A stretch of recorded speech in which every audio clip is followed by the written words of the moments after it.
谈恋爱之前，他追我的时候对我挺好的，也很关心。谈恋爱之后呢，我辞了工作，只身一人来到他的城市，但是他却变了，对我没有从前那么多关心了，还会经常不在乎我的感受，这让我一个人很没有安全感。有时候他还会很大男子主义，遇事总是以自己为中心。这才谈恋爱半年就已经这样了，真不知道未来会是什么样子。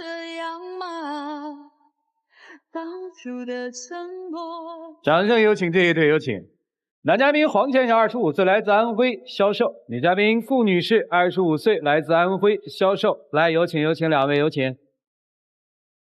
欢迎两位哈。小片里说半年哈，对，半年。你为了这段爱情到了他的城市是吧？对，我们是去年的6月份在上海同一家公司，当时新人入职培训的时候一起认识的，那个时候觉得他还不错，然后那个时候互相都有好感，后来就一直联系。到了大概10月份的时候，他辞掉了上海的工作，去安徽找我，那个时候就开始在一起。你们在同一间公司是吧？对，同一家公司。后来因为要在一起，所以他辞掉了工作去找我。那咋不是你辞工作到上海去找他呢？特好奇。当时其实我在上海的时候工作也挺好的，然后我也劝他就是来大城市跟我一起奋斗努力，他就不大愿意，觉得男孩子到那种城市就是也买不起房啥的，压力会很大，所以我就觉得说的也有道理，所以我就回安徽找他了。那个时候你们大概谈了多久啊？3、4个月的样子。所以这件事以后别再提了啊。认识3、4个月，男生一说你就去了，以后别说我为了你放弃了什么工作，高兴吧？还行。所以有些人吧，你不用挖坑，他自己会往里跳的啊。有些人你挖了个1米的坑，跳进去砸成10米的深坑了啊。怎么了？现在对他不满意了是吗？当初认识他的时候，觉得他就是对我挺暖的，就属于暖男那一类，然后特别关心我，在乎我的感受，我觉得挺好的。结果我一个人去了他的城市，他反而变了，也不关心我了，然后也不会说很在乎我的感受了，经常干一些就是不太在乎我感受的事儿。比如就是我刚跟他在一起的时候，去他姑姑家吃饭，那是我第一次见他们家这种长辈，大家吃完了坐那儿聊天，他跟他姑姑就因为就很小的事情就发生一点矛盾嘛，就口角，然后他站起来把凳子一踢，然后他扭头就出去了，就走了。然后就弄得我很尴尬，因为我是第一次上门到人家家里，我也不知道该怎么办。然后看他走了，我只好就追着走了。对，因为那个时候我脾气本来就比较急，然后跟家里可能交流的时候就会有一些口角，也很正常。我觉得他是小题大做了。居家过日子正常。对，这事儿其实挺不正常的。就一个小破孩能够跟自己家里的长辈踢了凳子就走。主持人，你不知道后面还有更过分的呢。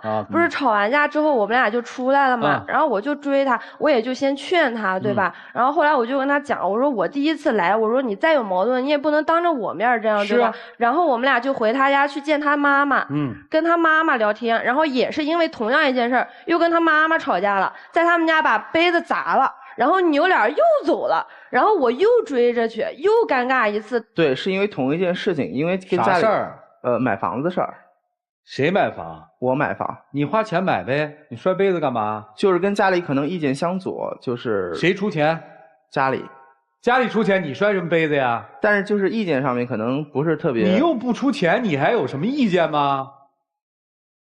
行吧，就这个你还追？因为他不是哥，我拿着行李我就回上海了，我的妈呀！因为我不是觉得他开车嘛，怕他再出点危险什么的。出不了危险，那好着呢。你接着说吧，姑娘。就是其实我来到他城市，我一个人也没有亲戚，没有朋友，就是所有的事情都依赖他。我就挺想他能对我好点，多关心点，多给我点安全感，但他反而不是的。然后据我的了解，他对他前女友挺好的，就经常会给人家过个生日呀，或者买个礼物呀，准备个小惊喜啊，到哪儿都会想着人家。到我这儿呢，就别说什么礼物了，什么都没有了，不冷不淡的。哇，这你就别比了吧。这比起来很痛苦的嘛，毕竟那个女生已经走了嘛。对，但是他就是不在乎我，就让我觉得他心里没有我。就是我们俩夏天的时候认识的嘛，然后10月份的时候，虽然我们俩就没有确定恋爱关系，但是至少也算朋友吧。然后我是10月份的生日，然后我过生日的时候，他连就一句微信的短信祝福，说句生日快乐都没有。可是你还是去了呀。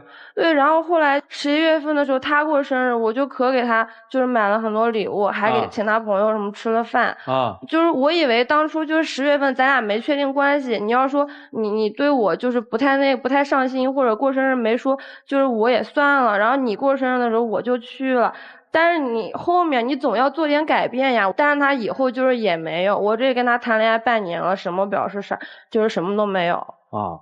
平常对你好吗？他平常也不是说就是特别关心我的那种了。其实还好，就是他可能是一种心态的变化。他到我的城市之后，可能他觉得我对他的关心不够了，但是我觉得他的要求越来越多了。行，我来问你个问题啊，听说有一次去茶馆喝茶，后备箱里放了东西，女生打开后备箱要取东西，男生却倒车了。这个是有这事儿吗？有这事儿。是你干的吗？是我干。这跟他要求高低没关系啊。对，这是一个意外。我当时因为没看到他在后面取东西，也不知道他在后面取东西，结果我就倒了一下。其实那次我心里就也挺难受的，因为我是下车的时候跟他说，我说你开后备箱，我取个东西，对吧？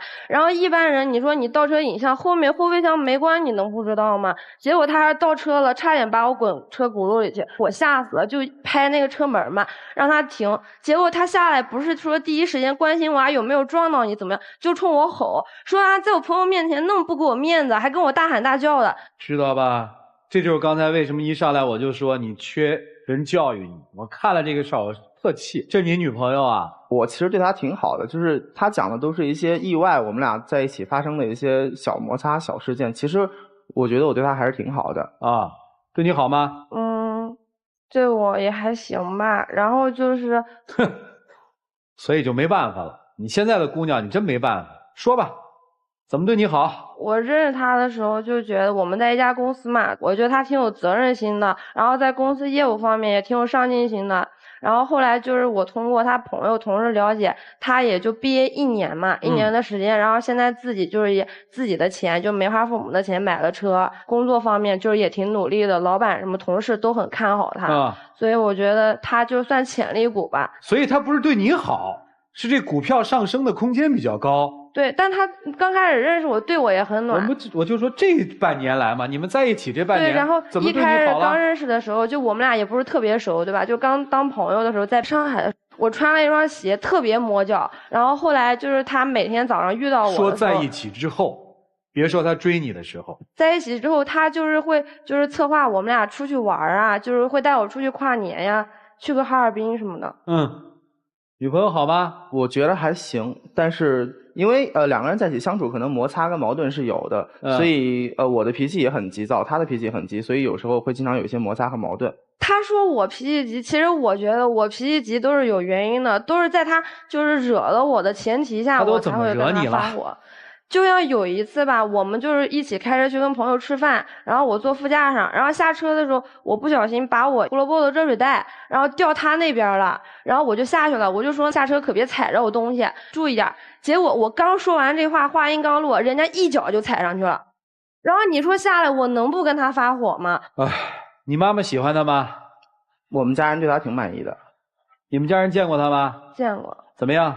对他也还行，挺满意的。你们这么短，为什么你就把他带去见父母了呢？因为其实我们俩谈恋爱之后，就是对彼此感觉都挺好的，我们俩默契度啊，各方面都很高，而且又是同行嘛，周围的人也很看好我嘛。那这事儿就奇怪了，默契度又高，你们俩又好，周围人也看好你们，来我们这儿干嘛呀？但是就是在一起之后，他就是老是不在我的感受，不在意我。他有一点，我看你都能忍受啊。但是他有一点是我挺接受不了的。什么？就是我也经常因为这事儿跟他吵架。就是他喜欢翻我手机，查我隐私。确实会翻查手机，但是就是看一下他在跟什么人交往和跟什么人聊什么。跟什么人交往啊？没看出什么来，反正。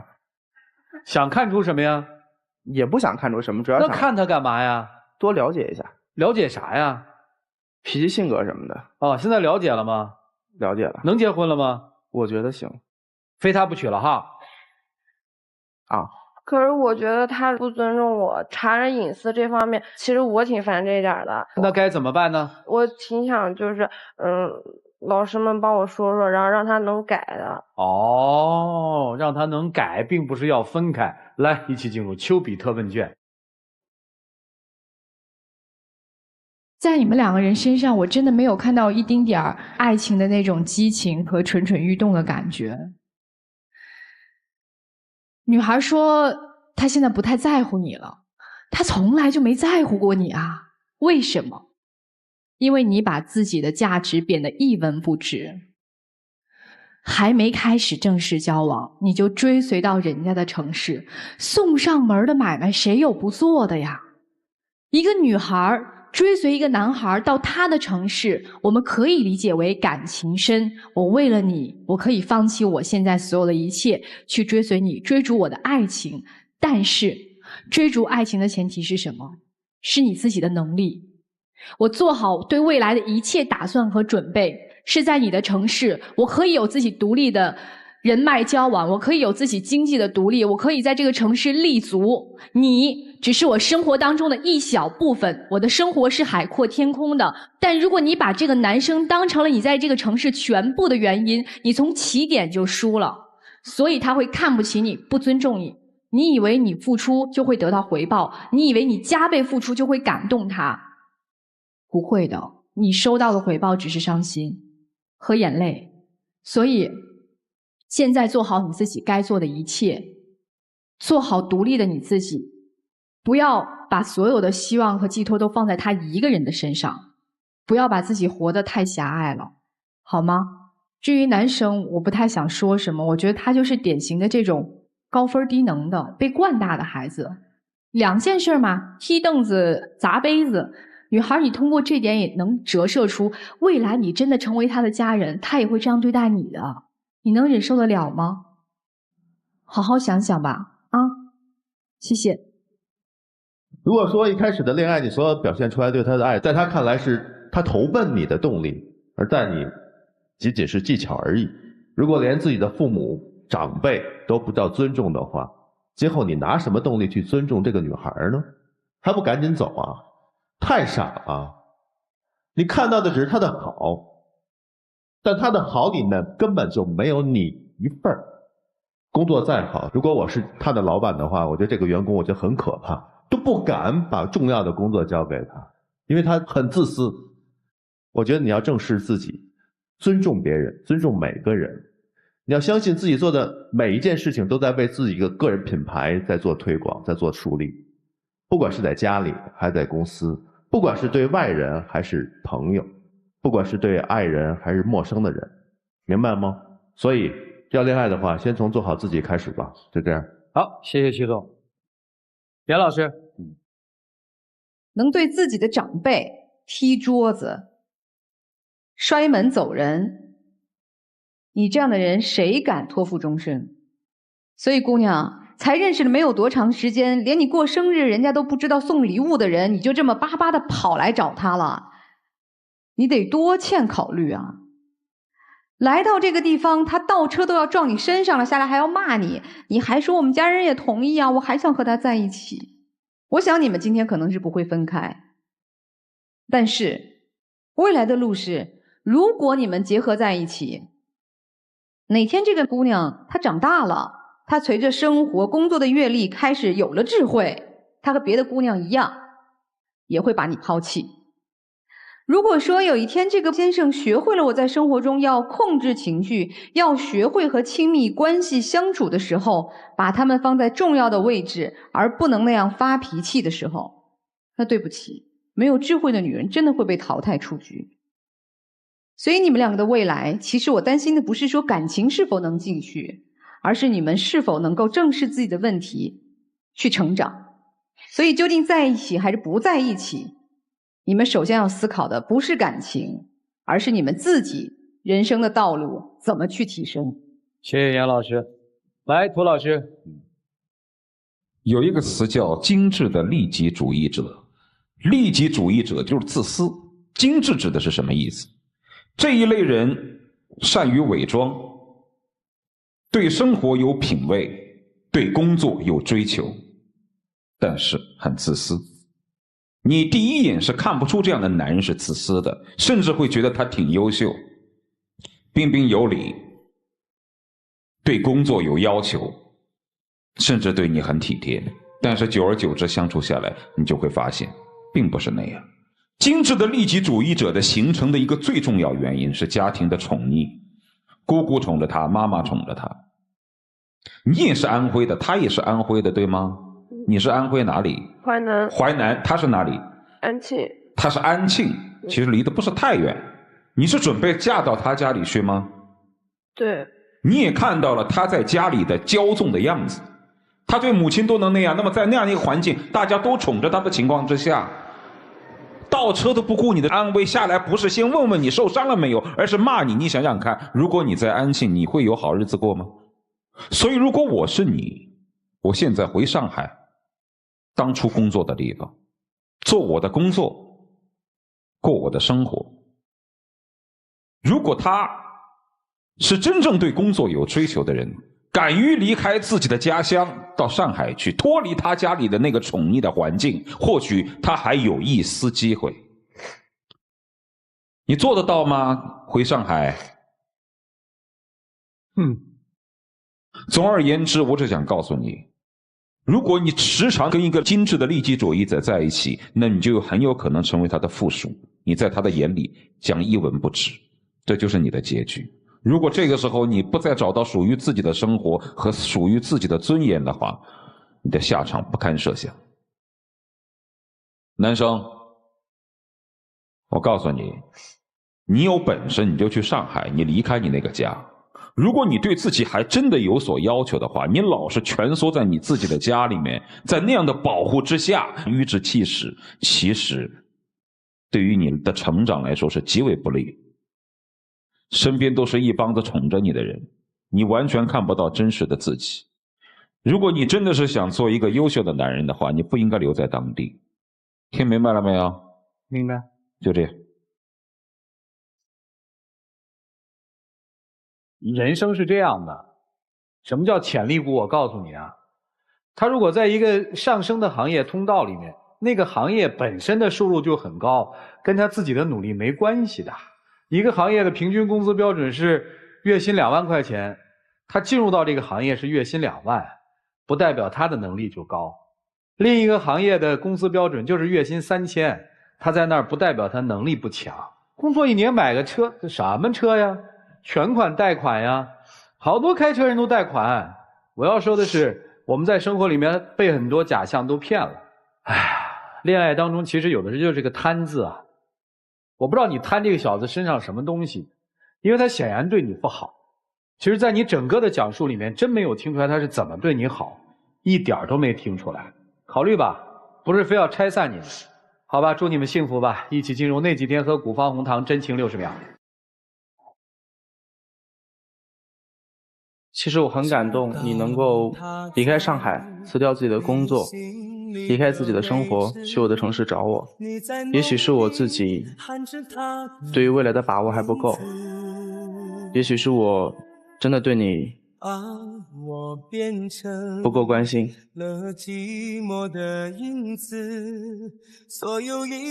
像涂磊老师讲的，可能改变现状会对我们的未来更好。所以希望你可以给我一次机会。其实我对你要求不高，你只要能多关心我一点，因为我一个人，你多给我点安全感，其实我愿意跟你在一起的。可是如果你要一直这样的话，我不知道我自己能坚持多久。告别这个伤心的城市，所有一切都将重新开始。行了，谢谢两位，请回吧。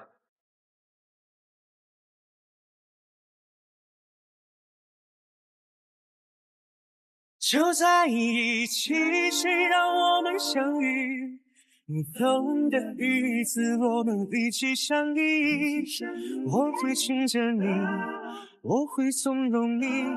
这段经历充分的告诉电视机前的父母朋友啊，你们闺女爱一个人的时候，千万别说别爱他，他这他那，他想干嘛让他干去吧，让生活教育他，我们就祝福就好了。来，有请我们的小话筒，有请。哎。